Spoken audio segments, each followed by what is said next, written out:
नमस्कार दोस्तों, मैं आपका प्यारा दोस्त। आज मैं आपको एक नई और मजेदार मोटिवेशनल स्टोरी सुनाने जा रहा हूं, जिसको सुनकर आपको बहुत कुछ सीखने को मिलेगा। तो चलिए शुरू करते हैं।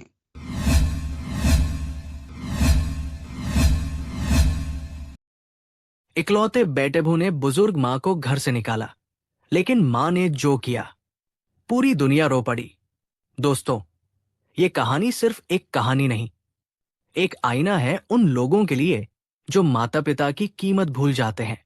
क्या होता है जब वही माँ, जिसे घर से धक्के मारकर बाहर निकाला जाता है, एक ऐसा कदम उठाती है जिससे पूरा घर हिल जाता है?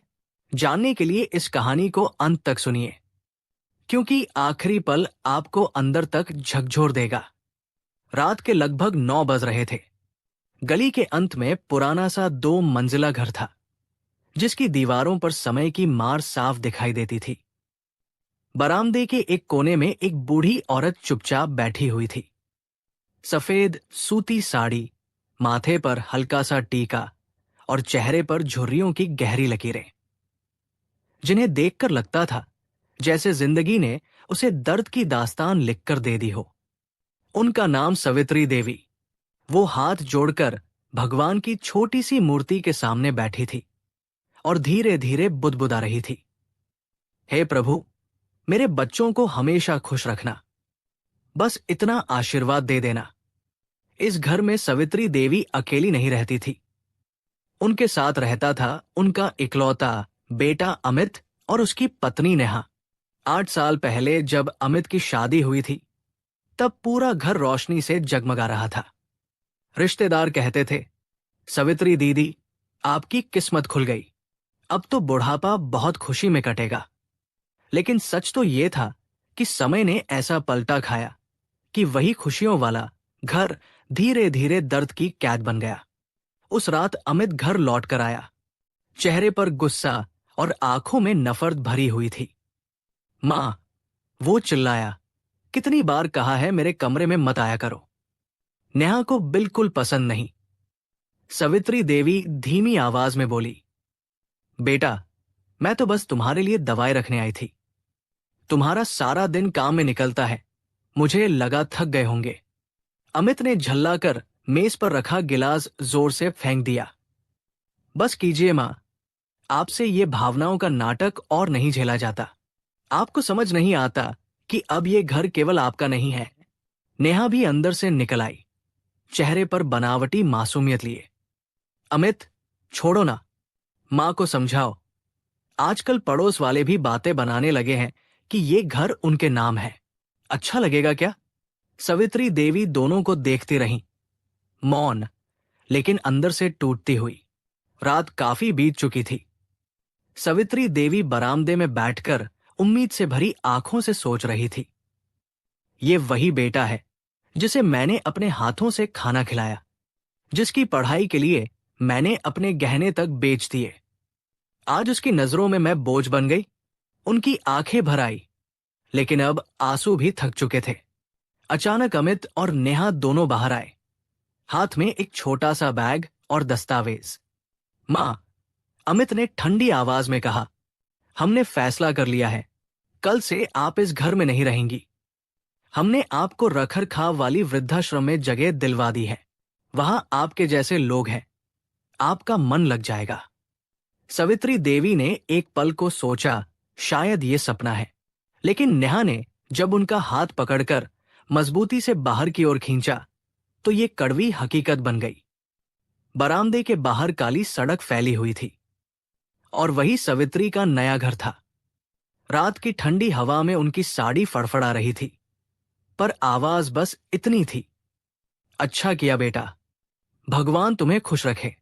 वो बिना शिकायत, बिना शोर, बस एक मुस्कान के साथ घर से बाहर चली गई। लेकिन उन्हें क्या पता था, अगले कुछ दिनों में वही मां ऐसा कदम उठाने वाली थी जिससे पूरा घर हिल जाएगा। जिस सच को सुनकर अमित और नेहा में रोने की ताकत भी नहीं बचेगी, और जिस पल का अंत ऐसा होगा कि पूरे मोहल्ले के लोग हमेशा याद रखेंगे। रात के 10:30 बज चुके थे। सड़क पर सिर्फ स्ट्रीट लाइट की पीली रोशनी बची थी। सवित्री देवी धीमे धीमे कदमों से वृद्धाश्रम की ओर बढ़ रही थी। हाथ में एक पुराना सा कपड़े का बैग, जिसमें बस 2 साड़ियां, एक पुरानी फोटो और भगवान का छोटा सा मंदिर था। ठंडी हवा चेहरे पर लग रही थी, लेकिन दर्द उससे कई गुना गहरा था। आंखों में आंसू नहीं थे, क्योंकि आंसू तो तब आते हैं जब उम्मीद बची होती है। सवित्री के दिल में अब कोई उम्मीद नहीं थी, बस एक शांत सी स्वीकृति थी। वृद्धाश्रम का दरवाजा, लाल रंग का लोहे का बड़ा गेट था, जिसके ऊपर धुंधले अक्षरों में लिखा था, सहारा वृद्धाश्रम, बेसहारा लोगों का घर। दरवाजा खटखटाने पर एक बुजुर्ग चौकीदार ने लाठी पर सहारा लेते हुए बाहर देखा। मां, इतनी रात को? उसने करुणा से पूछा। सवित्री ने हल्की मुस्कान दी। बेटे, अब घर यही है। चौकीदार ने गहरी सांस ली। शायद वो समझ गया था कि इस वक्त आने वालों की कहानी सिर्फ दिल तोड़ने वाली होती है। वो चुपचाप गेट खोलकर अंदर ले गया। अंदर बुजुर्गों की कतार थी। कोई बेंच पर सिर झुकाए बैठा था, कोई कोने में चुपचाप रो रहा था, कोई घड़ी देखकर इंतजार कर रहा था किसी अपने का, जो शायद कभी नहीं आएगा। सवित्री ने एक बिस्तर पर जगह ली और बैग खोलकर भगवान की मूर्ति रख दी। उनके होठों पर बस इतना निकला, कितने अजीब होते हैं रिश्ते, जिनके लिए सब किया, आखिर उन्हीं ने निकाल दिया। लेकिन अगले ही पल उन्होंने माथा झुकाया और कहा, हे प्रभु, अगर आपने ये रास्ता दिखाया है तो इसमें भी कोई भलाई होगी। अगली सुबह सूरज की हल्की किरणें खिड़की से अंदर आई। चिड़ियों की आवाज के साथ वृद्धाश्रम का दिन शुरू हुआ। सवित्री ने देखा कि वहां कई महिलाएं और पुरुष थे, जिनकी कहानियां लगभग उनसे मिलती जुलती थी। उनके चेहरे पर पहले दिन ही सबका दिल जीत लेने वाली ममता और विनम्रता थी। नाश्ते के बाद वृद्धाश्रम की प्रबंधक अनन्या उनके पास आई। माँ जी, सब ठीक है ना? सवित्री ने नम्र आवाज में कहा। हाँ बेटी, भगवान की दया है, यहां सब अपने जैसे ही है। अनन्या कुछ देर उन्हें देखते रही, फिर बोली, माँ जी, आपको देखकर लगता है जैसे आप बहुत सम्मानित परिवार से हैं। क्या आप बता सकती हैं आपके साथ क्या हुआ? सवित्री ने मुस्कुराकर कहा, बेटी, एक मां की कहानी में सिर्फ त्याग होता है, शिकायत नहीं। अनन्या की आंखें भर आई। वो बोली, मां जी, आप चिंता मत कीजिए, यहां आप सुरक्षित हैं। और हां, हर व्यक्ति का समय बदलता है, आपका भी बदलेगा। सवित्री ने मन में सोचा, समय बदले या ना बदले, मुझे अपने बेटे की खुशी चाहिए। उधर अमित और नेहा के घर में वो रात बहुत भारी थी। अमित और नेहा को लगा था कि मां के जाने के बाद शायद घर हल्का हो जाएगा, परेशानियां खत्म हो जाएंगी। लेकिन हुआ इसके बिल्कुल उलट। डाइनिंग टेबल पर खाना लगा था, पर अमित की भूख गायब थी। बार बार उसे मां की आवाज, उनके पैरों की आवाज, रसोई की खनक, सब सुनाई देता था। लेकिन अब घर में खामोशी थी, ऐसी खामोशी जो कानों में शोर बनकर बज रही थी। नेहा बोली, क्या हुआ अमित, तुम इतने चुप क्यों हो? अमित ने गुस्से में कहा, थोड़ा वक्त दो, सब ठीक हो जाएगा। लेकिन नेहा का ध्यान किसी और चीज पर गया। ड्रॉअर खुला हुआ था और उसमें से एक दस्तावेज गायब लग रहा था। वो घबरा गई। अमित, वो प्रॉपर्टी के कागज नहीं दिख रहे। अमित ने झटके से ड्रॉअर खंगाल दिया। नहीं, असंभव। मां तो, उसका दिमाग घूम गया। क्या मां जाते वक्त घर के कागज अपने साथ ले गई? लेकिन क्यों? कहीं कहीं घर उनके नाम तो नहीं था? अमित के माथे पर पसीना आ गया। सवित्री देवी का सच। वो रात वृद्धाश्रम में भी नींद नहीं आई। सवित्री भगवान की मूर्ति के सामने बैठी और धीरे से बोली, हे प्रभु, कल मैंने जो किया, क्या वो सही था? जी हाँ, जो कोई नहीं जानता था वो ये था कि घर पूरी तरह सवित्री देवी के नाम था। अमित ने कभी दस्तावेज ध्यान से देखे ही नहीं थे। उसे लगा था शादी के बाद प्रॉपर्टी खुद ब खुद उसी की होगी। लेकिन सवित्री ने पति की मृत्यु के बाद कागज नहीं बदले थे और जाने से पहले उन्होंने वो सारे कागज बैग में रख लिए थे। उन्होंने धीरे से कहा, मैंने उसे बेघर करने के लिए नहीं, बल्कि एक सबक देने के लिए छोड़ा है। कभी कभी टूटकर भी इंसान को अपनी कीमत दिखानी पड़ती है। वो पल जब समय पलटने वाला है। उधर घर में बेटे बहू की हालत बिखरने लगी। इधर वृद्धाश्रम में सवित्री ऐसी थी जैसे कोई रोशनी बनकर सबके दिल ठीक कर रही हो। लेकिन 2 दिन बाद अनन्या उनके पास भागती हुई आई। माँ जी, कोई आपसे मिलने आया है। सवित्री ने सिर उठाया। दरवाजे पर एक आदमी खड़ा था, सूट पहने, हाथ में फाइलें और आंखों में एक अजीब इस्त। वो था वकील श्रीकांत। सवित्री जी, मैं आपके पति का पुराना वकील हूं। मुझे पता चला कि आप यहां हैं। आपके पति ने अपनी वसीयत में जो लिखा था उसे अब पढ़ने का समय आ गया है। अनन्या और वहां मौजूद सभी लोग चौंक कर देखने लगे। और यही वो पल था जब सच का दरवाजा खुलने वाला था, जिसके बाद अमित और नेहा की जिंदगी उलटकर रख दी जाएगी। वृद्धाश्रम के छोटे से हॉल में कुर्सियां लगाई गई थी। वातावरण में एक अजीब सी खामोशी पसरी हुई थी, जैसे समय खुद रुककर आगे होने वाली बात को सुनना चाहता हो। सवित्री देवी बीच में बैठी थी। उनके सामने वकील श्रीकांत फाइल लेकर खड़े थे। अनन्या और वृद्धाश्रम के बाकी लोग भी उत्सुकता से देख रहे थे। वकील ने चश्मा ठीक किया और भारी आवाज में बोला, ये दस्तावेज आपके पति स्वर्गीय राजेंद्र प्रसाद सिन्हा की वसीयत है, जो उनके निधन से 4 महीने पहले तैयार की गई थी। सवित्री देवी ने आंखें बंद कर ली। वो आवाज सुनते ही उन्हें पति की मुस्कुराहट, उनका हाथ पकड़कर कहना याद आया। सवित्री, ये घर तुम्हारा है क्योंकि तुमने इसे बनाया है। वकील ने पढ़ना शुरू किया। मैं, राजेंद्र प्रसाद सिन्हा, पूर्ण मानसिक स्थिति में ये घोषणा करता हूं कि मेरी प्रॉपर्टी, बैंक बैलेंस एवं सारे कीमती कागजात मेरी पत्नी सवित्री देवी के नाम रहते हैं। मेरी मृत्यु के बाद यदि मेरा बेटा उसका सम्मान करे तो अच्छा है, अगर नहीं तो मेरी पत्नी को पूरा अधिकार होगा कि वो अपनी इच्छा अनुसार। सभी लोग स्तब्ध रह गए। वकील ने आगे कहा, और एक विशेष निर्देश, यदि कभी बेटा अपनी मां को घर से निकाल दे या अपमान करे तो उसे घर पर कोई अधिकार नहीं होगा। पूरा हॉल एक पल के लिए पत्थर जैसा शांत हो गया। दीवार घड़ी की टिक टिक तक सुनाई देने लगी। अनन्या की आंखें भर आई। उसने सवित्री का हाथ पकड़ा और धीमे से बोली, मां जी, भगवान सब देखता है। उधर अमित और नेहा का घर। दोपहर के लगभग 1 बजे थे। अमित इधर उधर बेचैन होकर कमरे में चक्कर काट रहा था। नेहा लगातार फोन चेक कर रही थी, लेकिन मन में डर साफ दिखाई दे रहा था। अमित, पुलिस केस वेस तो नहीं हो जाएगा? अगर घर मां के नाम है तो हम यहां रह भी कैसे सकते हैं?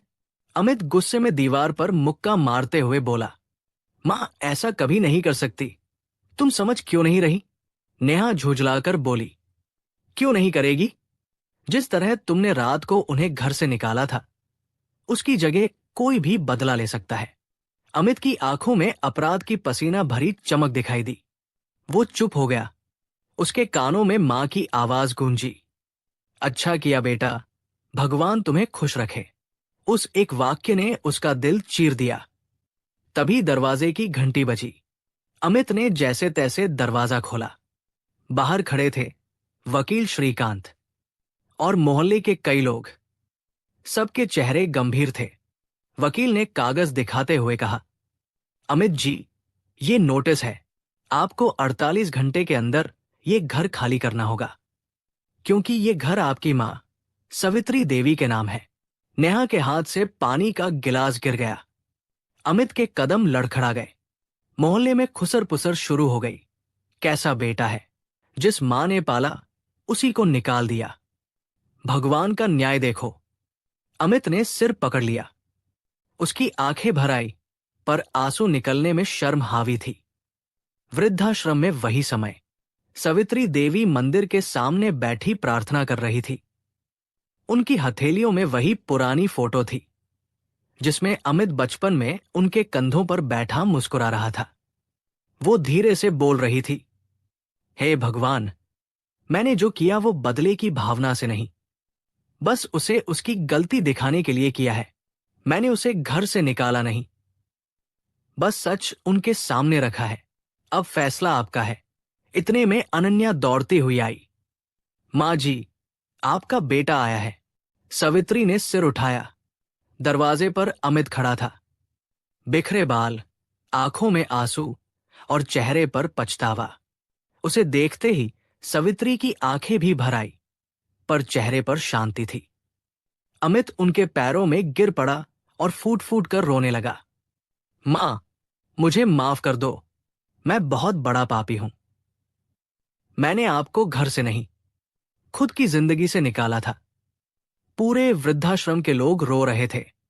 अनन्या ने मुंह मोड़ लिया ताकि आंसू ना दिखें। अमित ने कांपते हुए कहा, माँ, घर आपका है। मैं सिर्फ आपके पैरों की धूल भी नहीं। बस एक बार कह दीजिए कि आप मुझे माफ करती है। सवित्री ने उसके सिर पर हाथ रखा। उनकी आवाज में वर्षों की तपस्या थी। बेटा, मां कभी अपने बच्चों से नाराज नहीं होती।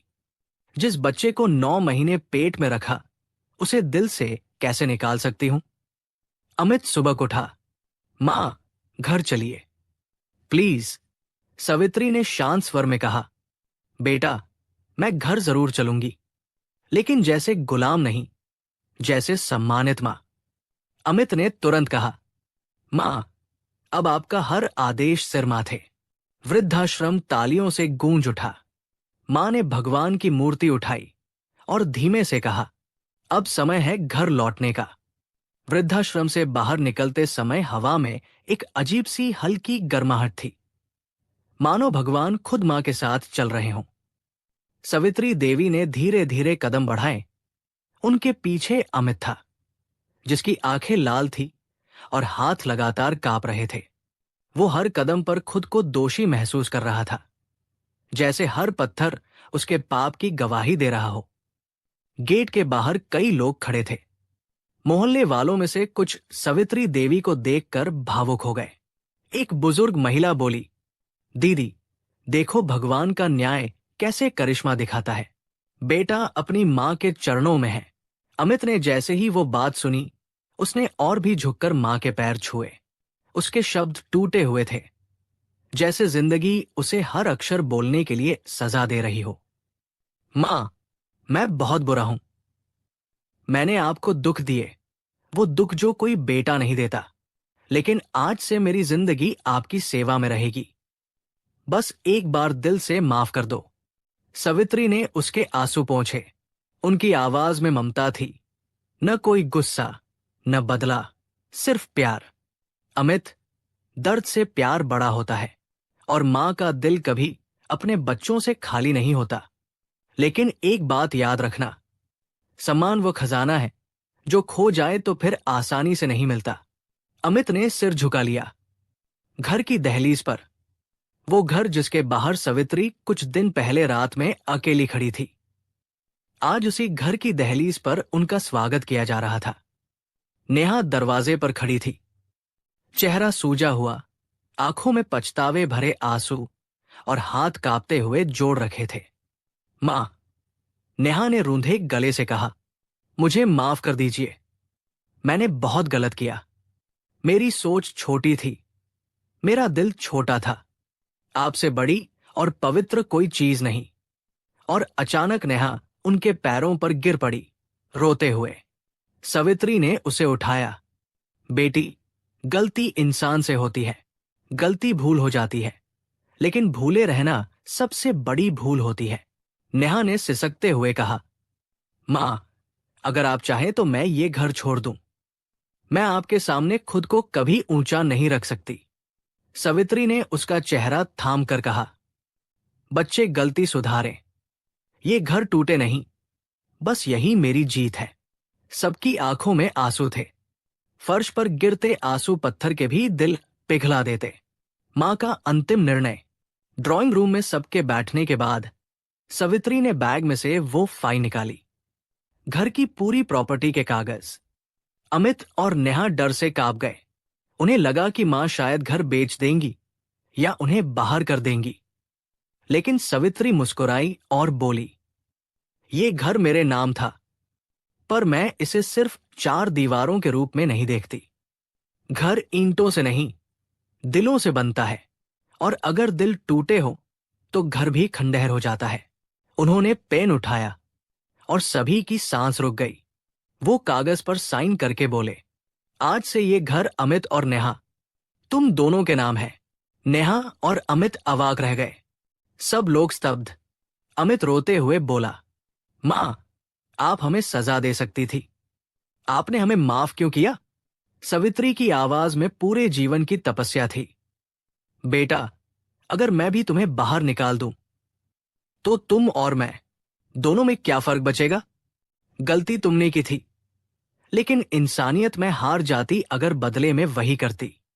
उन्होंने अमित और नेहा दोनों के हाथ अपने हाथों में लिए। बदलाव का सबसे बड़ा रास्ता माफी है। ये घर मैं तुम्हें दे रही हूं, लेकिन इसके साथ एक शर्त भी है। अगर कभी इस घर में मां की जगह बेइज्जती को दी जाएगी तो ये घर फिर से मेरा हो जाएगा।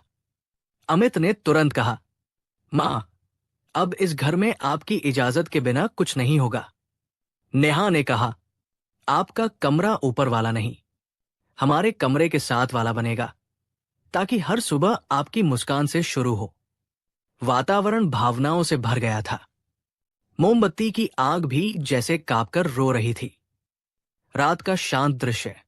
सबके सोने के बाद सवित्री कमरे में भगवान की मूर्ति के सामने बैठी और बोली, हे प्रभु, आज आपने मेरे जीवन की सबसे बड़ी जीत दी। मैंने घर नहीं, एक टूटा हुआ रिश्ता वापस पाया है। और उन्होंने आखिरी आंसू पोंछा।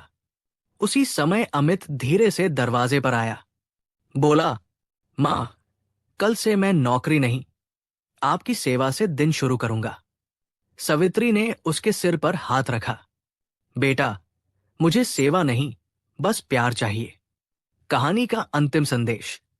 अगली सुबह उस घर के बाहर एक बोर्ड लगा था, मां का घर, जहां सम्मान सबसे बड़ा नियम है। उस दिन पूरा मोहल्ला जान गया कि दुनिया का सबसे बड़ा धन मां होती है, और सबसे बड़ा दिवालियापन मां को खो देना।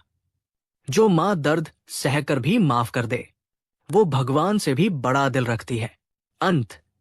कहानी यही खत्म नहीं होती, क्योंकि हर मां की कहानी में एक मकसद छुपा होता है।